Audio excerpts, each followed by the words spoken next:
La pire trahison de l'histoire, j'en reviens pas. Comment vous m'avez fait ça, les gars? Comment vous avez... Thiago Silva, Reece James? J'espère que vous allez bien, parce que moi, je vais mal. La journée, elle est finie, il est 18 h, hein. La journée, elle est finie. Je vais aller me recoucher, parce que là, ce que j'ai vu, là, j'en ai assez vu. Croyez-moi, j'en ai assez vu. On a attendu la trêve, pourquoi, au final?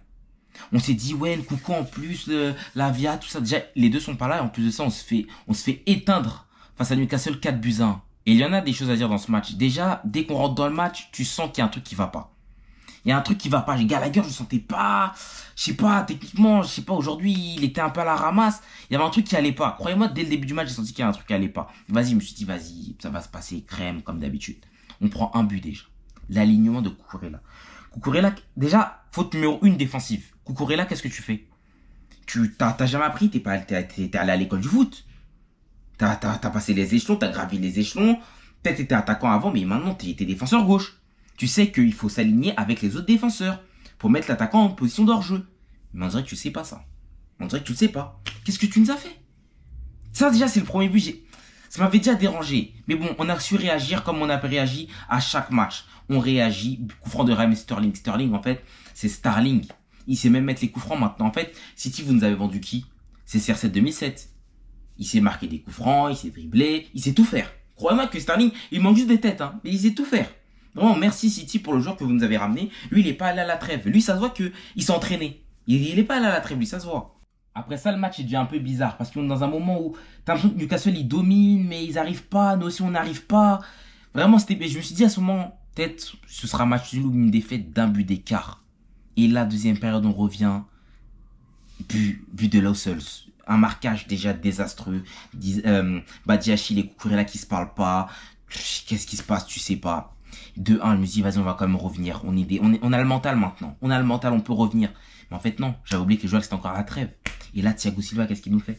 Toi, t'étais pas à la trêve, Thiago Silva. Tu veux pas me mentir. T'y étais pas. Qu'est-ce que tu m'as fait, frère? La trahison la plus... En fait, ça m'a touché. Crois-moi, ce que tu m'as fait, Thiago Silva, ça m'a touché. Et tu sens que à l'erreur de Thiago Silva, tous les défenseurs sont déstabilisés, toute l'équipe est déstabilisée. Parce que Thiago Silva, déjà, c'est l'image de l'expérience. C'est lui qui pousse les coéquipiers à aller de l'avant. J'ai dit que cette équipe de Chelsea manquait énormément d'expérience. Et lorsque ta référence en termes d'expérience fait une erreur, en fait, finalement, t'as l'impression que ton repère n'est plus là. Thiago Silva a fait cette erreur. Je suis choqué, j'en reviens pas. Croyez-moi que j'en revenais pas. Mais bon, à 3-1, déjà, j'étais dans le mal. L'équipe, elle est déstabilisée. T'as l'impression qu'il y a un truc qui va pas. Et là, deuxième drame. Reece James, le carton rouge. Mais pourquoi t'as fait ça? Je te demande, Reece James, hein, pourquoi t'as fait ça? Parce qu'il n'y avait aucune raison que tu fasses ça. C'est vrai que tu rates ton contrôle, tu perds la balle. Mais laisse Gordon partir. Parce que là, ce que t'as pas pensé, c'est que là, tu nous amputes pour le prochain match. Là, le prochain match, c'est face à Brighton. Tu nous amputes. La dernière fois que t'as enchaîné 3 matchs, je sais même pas c'était quand. Tu peux pas nous faire ça. Crois-moi, en plus, c'était le meilleur défenseur de tous. Celui qui avait fait le moins d'erreurs, celui qui avait rien à se reprocher. Et là, voilà. La défense catastrophique. Le milieu de terrain, Enzo a été assez bon. Gallagher, pas au niveau aujourd'hui, techniquement. Il a manqué trop de trucs. Il peut marquer en première mi-temps, il marque pas. Tu sens qu'il lui manquait un truc aujourd'hui. Il est encore à la trêve, lui. Hugo Choukou, moyen.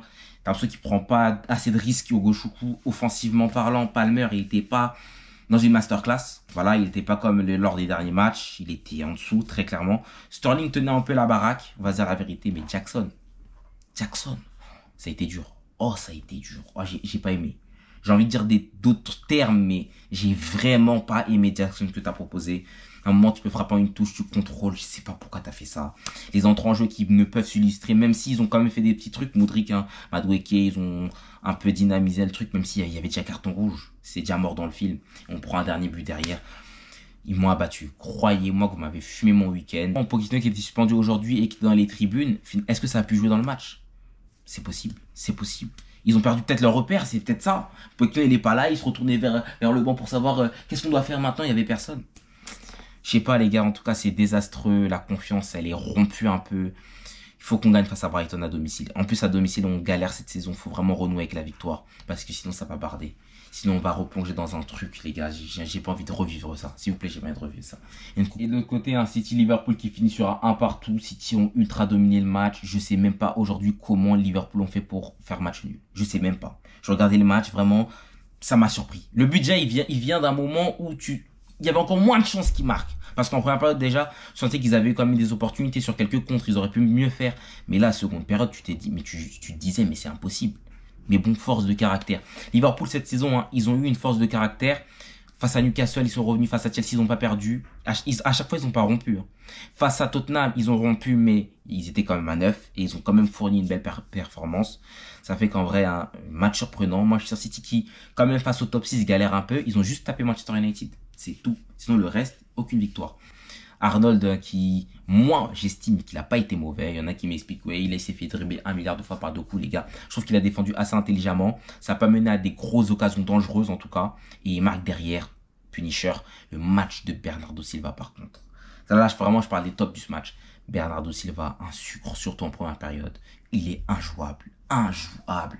Il donnait mal à la tête au milieu de terrain de Liverpool. Lui, surtout un milieu de terrain qui a été catastrophique. Catastrophique, on va dire la vérité. McAllister en 6, je sais même pas quelle idée Klopp a eu pour le mettre dans cette position. Jones, invisible. Zoboslai, il tentait quelques trucs, c'est le plus présent très clairement. Et sinon, défensivement, ça allait quand même côté Liverpool, même si Doku travaillait énormément sur le couloir gauche. Akanji en tant que milieu de terrain, top performance. Vraiment, si je dois citer 3 tops dans ce match-là, Alexander-Arnold parce qu'il marque très clairement et voilà, il faisait pas un mauvais match. Bernardo Silva en man of the match. Akanji, très solide aussi. Pas très loin de Bernardo Silva. En flop de ce match, je mets le milieu de terrain de Liverpool. Bon, je retire peut-être un peu Szoboszlai. Et je mets notamment Alvarez. Il a été mauvais dans ce match aussi. Il faut pointer quoi? Faut pointer. Alvarez, il a été mauvais. Il n'était pas dans son match. En plus, Guardiola, il tarde les changements. Carrément, je ne sais même pas s'il a fait un changement. Je me rappelle, je pense qu'il a même pas fait de changement carrément. Alisson, au jeu au pied. Oh, j'ai jamais vu un mec mettre autant de danger dans sa défense. Bon, j'abuse un peu parce que Donnarumma fait aussi des trucs comme ça. Il y a d'autres garçons qui font aussi. Là, j'ai ça sous le coup de l'émotion, mais c'est vrai que Alisson, hein, qu'est-ce qu'il a fait des frayeurs à Liverpool aujourd'hui. Il tente un extérieur, on sait pas pourquoi. Il fait une boulette, il tire en l'air. La balle, elle revient à l'Andy Mark derrière. Il peut l'arrêter, il l'arrête pas. Mais comme il fait un gros arrêt sur la frappe de Foden, il fait un gros arrêt à un moment aussi sur une passe en retrait, frappe, truc. En tout cas, hein, les équipes se neutralisent. Ils sont premiers du classement actuellement. On attend de voir le match de Arsenal. En tout cas, les gars, c'est chaud. C'est chaud. La première ligue, c'est dur. Pour Chelsea, là, déjà, on est au fond du trou. La première ligue, c'est dur, les gars. Vraiment, c'est dur. Clairement, je regarde même plus le classement pour vous dire. Ça fait longtemps que j'ai pas regardé.